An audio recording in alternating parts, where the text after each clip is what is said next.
Assalamualaikum warahmatullahi wabarakatuh. Jumpa kembali kawan-kawan semuanya dengan saya di channel HPTH Official. Baik, teman-teman semuanya, pada kesempatan kali ini saya akan membahas 25 contoh soal P3K kompetensi teknis untuk guru. Berhubung tes P3K ini tidak lama lagi, kita harus banyak-banyak untuk mengerjakan latihan-latihan soal guna untuk memperbaiki apa yang tidak kita mengerti. Oke teman-teman semuanya, langsung saja pada pembahasan soalnya kali ini, yaitu soal yang pertama.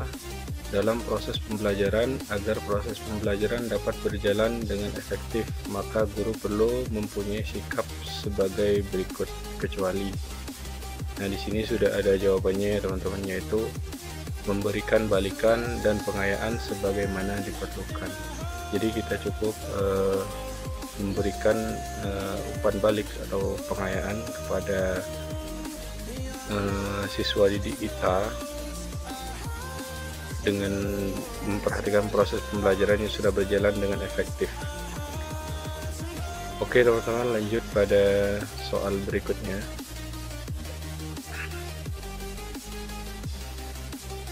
Kriteria atau acuan atau pedoman dasar dalam pembentukan pencapaian minimal hasil belajar peserta didik dinamakan. Nah, di sini jawabannya adalah kriteria ketuntasan minimal atau KKM, yaitu teman-teman yang sudah kita pasti tahulah apa itu yang dinamakan KKM sendiri. Oke, lanjut pada soal berikutnya, yaitu soal nomor 3. Aspek yang berkaitan dengan perasaan, emosi, sikap, dan derajat penerimaan atau penolakan terhadap suatu objek peserta didik, yaitu adalah jawabannya afektif.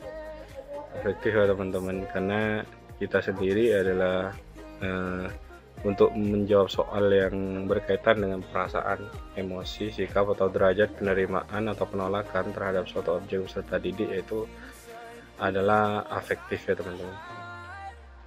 Oke, lanjut pada soal berikutnya, soal nomor 4. Kemampuan yang dapat dilakukan atau ditampilkan untuk satu mata pelajaran atau kompetensi dalam mata pelajaran tertentu harus dimiliki oleh siswa disebut, yaitu B teman-teman, yaitu standar kompetensi untuk kemampuan yang dapat dilakukan atau ditampilkan pada suatu mata pelajaran. Oke, lanjut teman-teman pada soal yang kelima. Berikut ini adalah prinsip dalam penyusunan RPP atau rencana pelaksanaan pembelajaran, kecuali. Nah, di sini ada pilihannya ya teman-teman. Kita ambil yang memang tidak ada hubungannya sama sekali dalam prinsip-prinsip penyusunan RPP, itu itu keterkaitan dan keterpaduan isi dengan silabus. Oke, lanjut teman-teman pada soal berikutnya, yaitu soal nomor 6.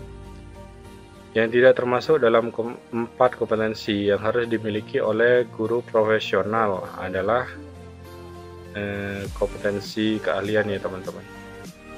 Baik, lanjut ya teman-teman. Pembahasan kali ini yaitu yang tidak termasuk dalam 4 kompetensi yang harus dimiliki oleh guru profesional adalah, karena keempat-empatnya di sini adalah masuk semua ya teman-teman. Kompetensi pedagogi, kompetensi kepribadian, kompetensi profesional, dan kompetensi sosial ini semuanya ini dimiliki oleh guru profesional ya teman-teman. Jadi yang tidak dimiliki hanya satu, yaitu kompetensi keahlian. Oke, langsung pada soal berikutnya, soal nomor 7. Komponen RPP terdiri dari beberapa hal berikut ini, kecuali A. Identitas mata pelajaran, terus standar kompetensi, kompetensi dasar, presensi peserta didik, kegiatan pembelajaran. Nah, di sini untuk jawabannya adalah presensi peserta didik. Baik, lanjut pada soal berikutnya, yaitu soal nomor 8. Berikut ini adalah beberapa inovasi pendidikan yang pernah dicetuskan oleh pemerintah, kecuali calon belajar siswa aktif, CBSA, guru pamong, sistem belajar jarak jauh, sekolah bebas, sekolah kecil. Nah, dari semua jawaban ini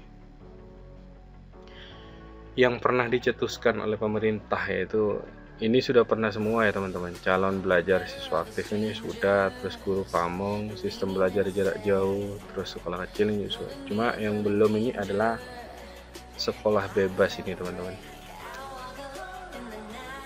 Oke, lanjut pada soal yang ke-9.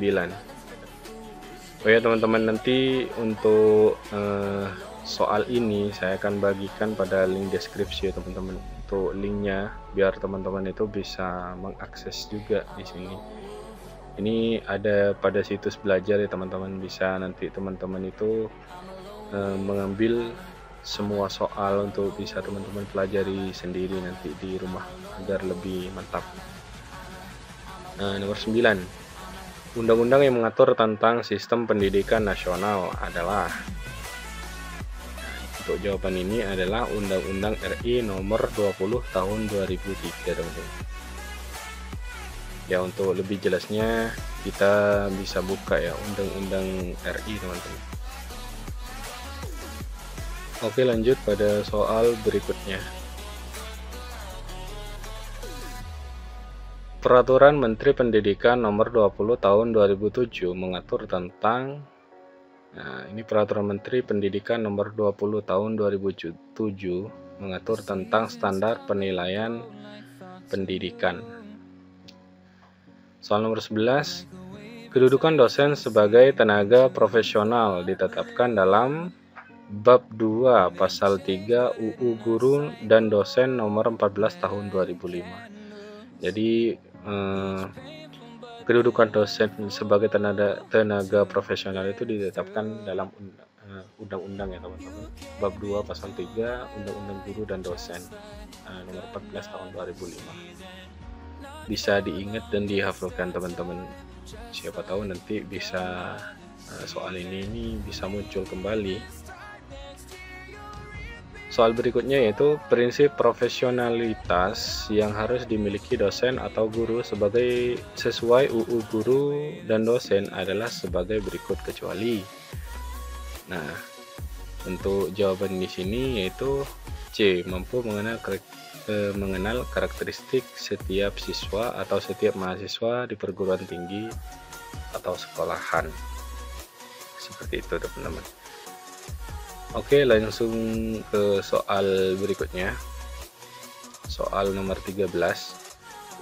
Untuk lebih jelasnya teman-teman nanti bisa pelajari sendiri ya. Nanti saya akan taruh di kolom deskripsi untuk link dari situs ini teman-teman. Nanti teman-teman bisa akses. Yang termasuk kewajiban seorang guru dan dosen: A. Melaksanakan pendidikan, penilaian, dan pengabdian kepada masyarakat. Ya, ini termasuk dalam kewajiban seorang guru dan dosen. Lanjut, yang tidak termasuk aspek evaluasi kurikulum adalah, di sini yang tidak termasuk ya teman aspeknya. Untuk evaluasi hasil implementasi kurikulum ini masuk, evaluasi implementasi kurikulum juga, evaluasi dokumen kurikulum juga masuk, evaluasi reflektif juga masuk. Nah, yang tidak masuk di sini hanya evaluasi komprehensif. Ini yang tidak masuk dulu. Oke, lanjut pada soal berikutnya. Berikut ini merupakan permasalahan dalam pendidikan yang mendasar, kecuali kurangnya minat masyarakat akan pendidikan. Ya, ini memang menjadi permasalahan dalam pendidikan paling mendasar, karena masih banyak sekali masyarakat yang masih belum sadar atau paham tentang makna dari pendidikan itu sendiri.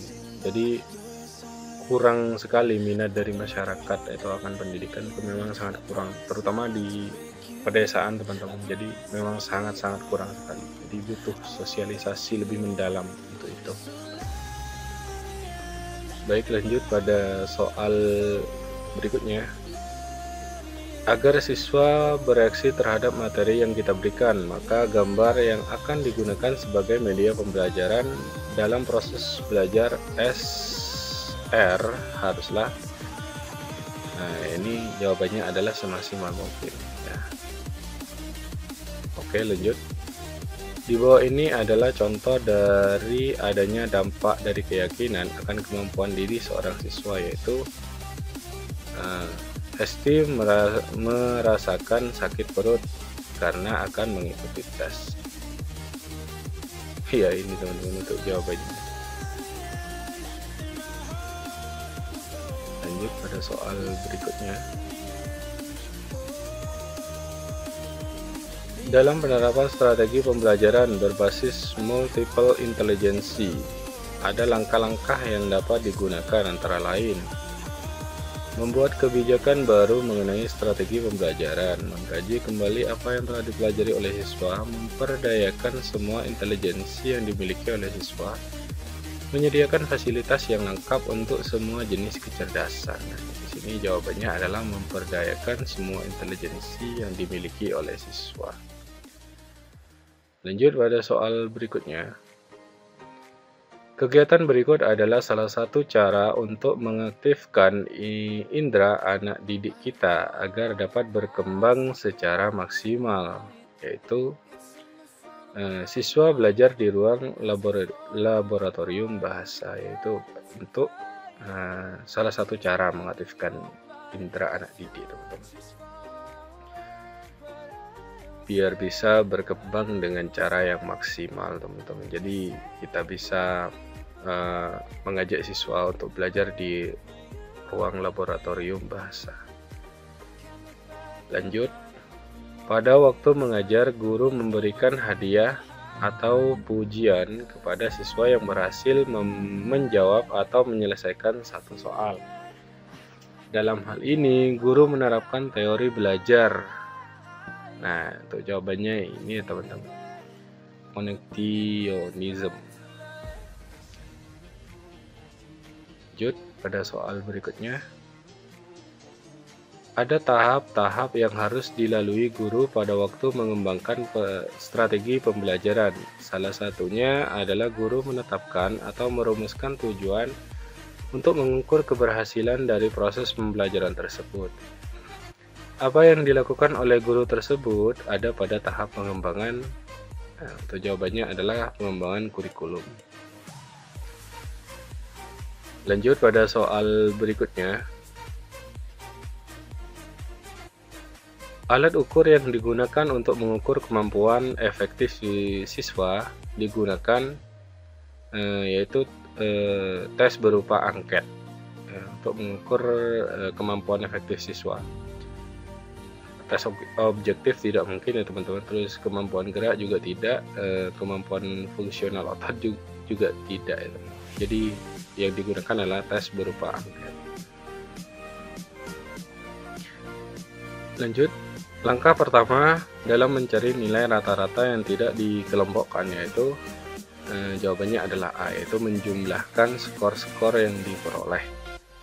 Ya, untuk mencari rata-rata kita memang perlu menjumlahkan semua skor yang diperoleh, kemudian kita bagi dengan banyaknya skor atau banyaknya kegiatan yang dilakukan, teman-teman.